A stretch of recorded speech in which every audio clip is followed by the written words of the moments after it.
Kelanchal times, हर खबर पर हमारी नजर। इजराइल हमास जंग के बीच कल इजराइल ने संयुक्त राष्ट्र महासचिव एंटोनियो गुटेरेस के बयान के बाद कड़ी प्रतिक्रिया दी थी।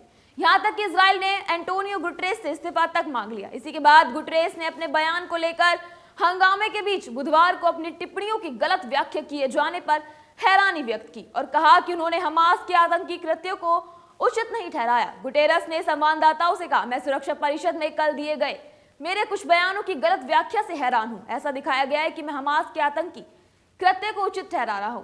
यह गलत है। गुटेरेस ने सुरक्षा परिषद की बैठक में कहा था, यह भी मानना महत्वपूर्ण है कि हमास द्वारा किए गए हमले अकारण नहीं हुए।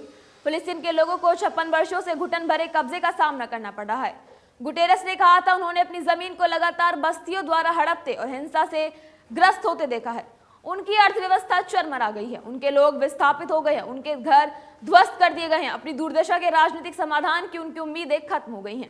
इन टिप्पणियों के बाद इजराइल के विदेश मंत्री एली कोहेन ने संयुक्त राष्ट्र मुख्यालय में मंगलवार दोपहर को गुटेरेस के साथ होने वाली अपनी बैठक रद्द कर दी। बाद में संयुक्त राष्ट्र में इजराइल के राजदूत गिलाद एरदान ने गुटेरेस के इस्तीफे की मांग करते हुए कहा, इजराइल को इस विश्व निकाय के साथ अपने संबंधों पर पुनर्विचार करना चाहिए। गुटेरेस ने बुधवार को पत्रकारों से कहा कि मंगलवार को परिषद में उन्होंने स्पष्ट रूप से कहा था कि वे इजराइल में हमास द्वारा 7 अक्टूबर को किए गए आतंक के भयावह और अभूतपूर्व कृत्यों की स्पष्ट रूप से निंदा करते हैं।